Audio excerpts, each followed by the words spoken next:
Hey, it's Jeremy here, and in this tutorial, I'm going to be showing you how to create this cool Victorian vintage typography in Illustrator.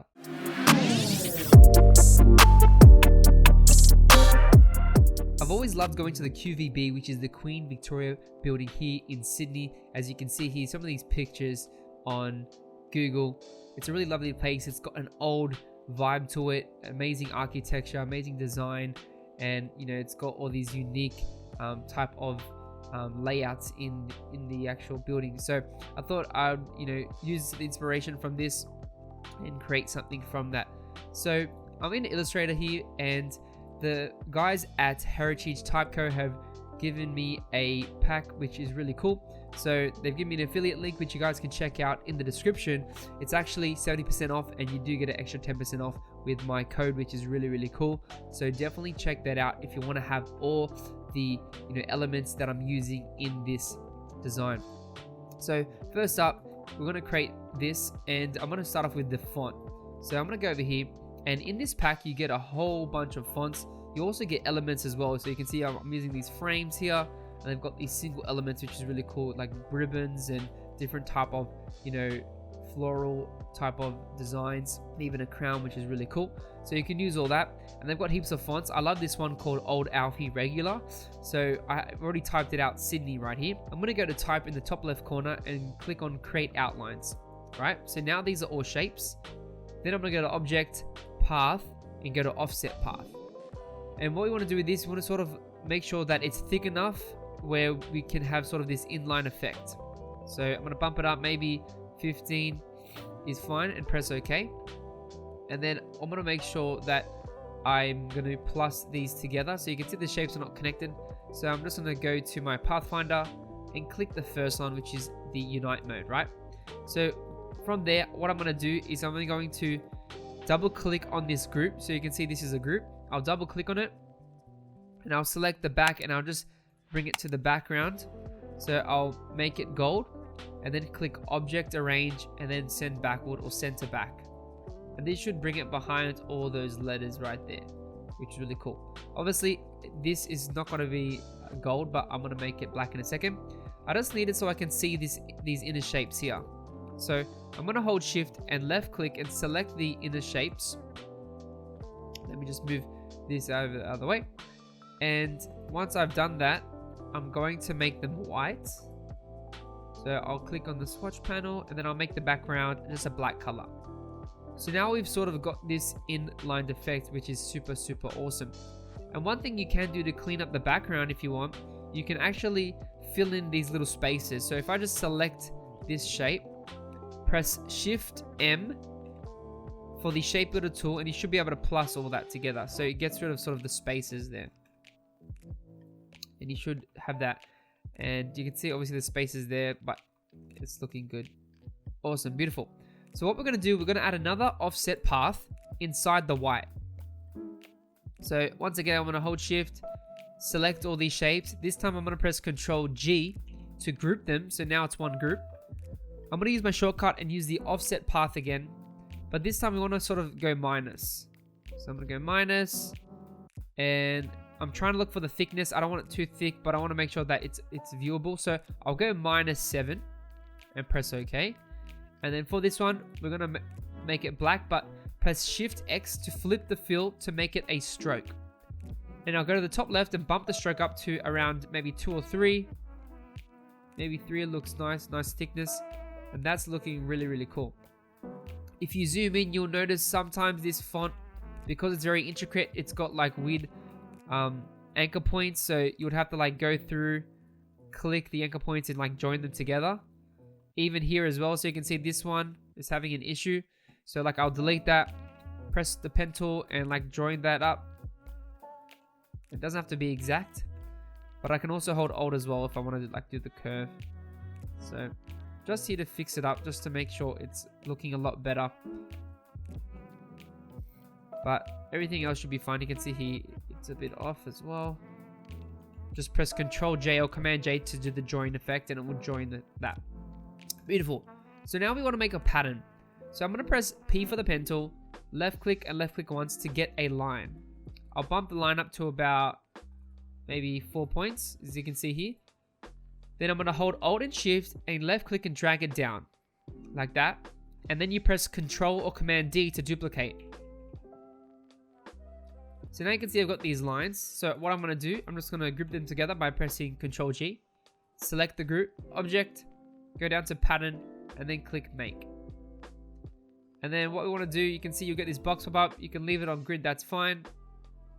And you can just call it lines, and everything else should be fine for now. You can always edit it later if there's an issue. So I'm going to press done. And then now what I'm going to do is I'm going to, double click into the group. Make sure that the inner group is selected. So let me just ungroup these and let me just select these ones. You can see. And then what I'm going to do is go to my swatch panel and select the line pattern. As you can see there. Just like that. Boom. And if you want to edit this pattern, what we can actually do is we can double click on the pattern like this. And I can make them gold if I want. Press escape and you can see it's going to change that. Maybe I want to edit the actual size of it. I can click on the shapes here, go to object, transform. And then what we can do is go to scale. And I just need to tick off transform objects and then make sure transform patterns are on. And then now I can move this up and down, right? I make it really thick. I can make it a lot thinner. So I can bring it down to like 70%. As you can see there. And then now it's a lot more smaller in scale, which is really cool. Keep in mind when you make patterns, you can see sometimes if they're not aligned properly, you'll get this. So I'm going to double click on the pattern. And just make sure everything is aligned. So you can see this stroke should be sort of on the middle there on the end of the line. You can see I'm just putting on the end of the bounding box of the pattern like that. It should fix that. Yeah, there you go. Cool. Beautiful. It's looking awesome. So what we're going to do now is play around with the background of this. So I'm going to use the blend tool. So I'm going to duplicate this first. So I'll press Control C, Control F. So now I've got a duplicate of this background, right? What I'm going to do now is I'm just going to bump it using the arrow keys and bump it a little bit to the right and down like this. And to counteract this effect where it's not connecting, what we need to do is we need to select the shapes, the two shapes, holding shift. So I've got these two selected. Press W for the blend tool. And then all I'm going to do is left click once on that shape and left click once on the other one.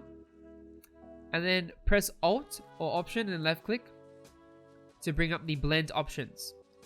Then click specific steps and I'm going to bump this up to, maybe 300, 400. As you can see there, and you can see it automatically adds those mini shapes. And obviously if you zoom in, you can see the steps, but when it's zoomed out, you can't notice that. So now we've got this one shape here connected to make this shadow effect. So you can see how it looks like there. It looks really, really nice.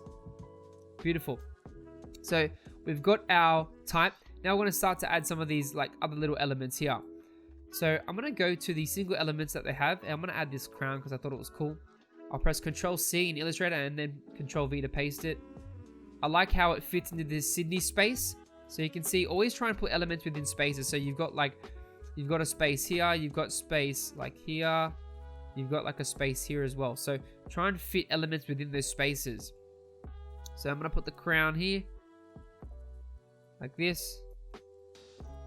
And for this one, I'm going to do the same as what I did before. So I'm going to make an offset. So object, path. And then you can go to offset path. And then this one, I want to make it like 10, which is cool. Make that black. Then select the white. Like this. And then for the background, once again, make a duplicate of that shadow. I'm not going to make it too long though. And then I'm going to do, this time I won't do the shortcut, but I'll show you guys. You can click blend and click make. And then press W and hold Alt and left click to bring up the options so I don't have to go to the menu again. So now I've sort of got this. And then the cool thing is about this blend mode is that I can actually move it and you can see it's moving the blend of the shapes together. So I can bump that up. If it's too harsh, make it a bit smaller. Beautiful. Amazing. This looks awesome. So what now? I'm going to add the 1893, which is when the actual building was made or built. This font, I'm using the Black River Bold. You can see they've got a few other fonts here if I show you. They got Black River, Mirosa, Royal, Signature, Brillon. This is great for like vintage, for like wine bottles, for whiskey bottles, packaging designs, anything type of like, you know, illustrious or vintage retro type of feel. You can use all these fonts, which is really cool. And then I'm gonna bring this 1883 like this. I could add a shadow on it, but I could just leave it for now. But let's just keep it consistent. So I'm gonna just press the outline button, and then I'm gonna make this white, make a duplicate, bring that to the back. Also, I'll select the shape and just make an offset as well around that as well. Now I want to start to add the frame now. You can see there's heaps of different frames you can use, right? You can also use some of these single elements as well. So you can see some of these cool things here. But it just depends on what you need for the moment. So I'm just going to pick one of the simple frames, and I pick this one. I like because it's very minimal. Select that and then paste that in. I'm going to bump up the size of it. All right. And then what I did is I double clicked and I want to customize this. So what I did is I just started to delete the middle section here like this, which is really cool. And then what I can do is I can select the ends and bump them in. So what I do is I just press A for the selection tool, select these anchor points, and then holding shift and press left. And then I'm counting. So like so if I go like 1, 2, 3, 4, 5. And then on the other side, I go like 1, 2, 3, 4, 5. Just so it's not as wide as I want it. So it's a bit more thinner there. And then I sort of bring that down like this. And then for the top part here, you can see that this, all I have to do is just join these shapes. Because I deleted the point in the middle, press Ctrl J to join this. So you can see now it joined. And you can see this, I just left click and select the anchor points and press Ctrl J to join. So now it's joined. You see the path.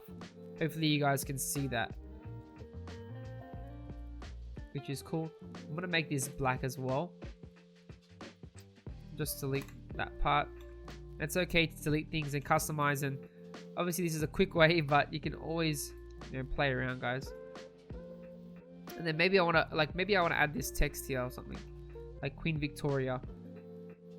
Maybe I can fit it in this space, or like I can, like, you know, maybe I can put it on the side like this. There's so many ways you can play around. So,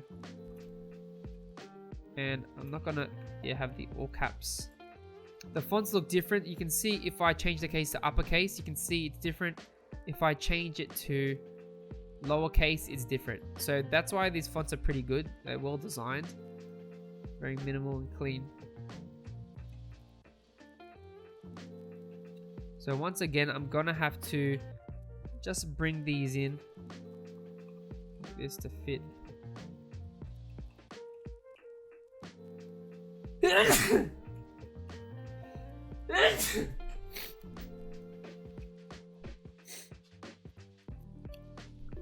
And that's starting to look beautiful. Maybe I can bump this in a bit. Holding shift, and then I'll just bump this up like that. Yeah, something like that. Beautiful. Now let's add some color and just finally like a background image or something. I'm just tweaking it. I'm gonna press M, drag out a box. I can select my goldy color. I can select my maroon color, whichever I'm feeling. The maroon is kind of cool. And then another cool thing inside this pack is it's got textures. So I can go in, I can go to extras, I can click on textures, and I can click paper textures. And I love the ones they've got going on here, which is it's got heaps. I love this one here. I'm just going to scale it up. Right? And then all I have to do is select it and click on my transparency panel. So you see I've got my transparency, and make it overlay. You can also play around with multiply as well, so you can see the effect is multiplying over that effect. You've got overlay, you've got, you know, all these other ones you can play around with. Which is awesome. So I'm just gonna go back to overlay and I'll drop the opacity to maybe like 50%. And if it's too much, you can always drop the opacity even further down. Alright, but we just want a subtle like texture effect, which is awesome. I'm just gonna bring it above it, make sure that it's above everything. I want to bring it to the top layer. So I've got 2 layers, make sure that the texture's on the top. And maybe I want to add some more texture. Maybe I'll grab one of these other paper ones, drag it on top, and I can do like multiply, maybe drop it like 30%, 40%, and you can see that the texture starts to go over all the text there. So I've got 2 textures looking amazing. And then I'm just going to make a clipping mask to hide the textures in there. So it's about being creative, being playful, see what you can come up with. Oh, my shape, yep, just making a clipping mask, beautiful. So I've got my 2 textures, got my type there, and I'm gonna just lock the textures, and then I can change the color if I want. I go to the gold one, maroon, the different colors, there's heaps of different stuff. I think the gold one looks cool as well.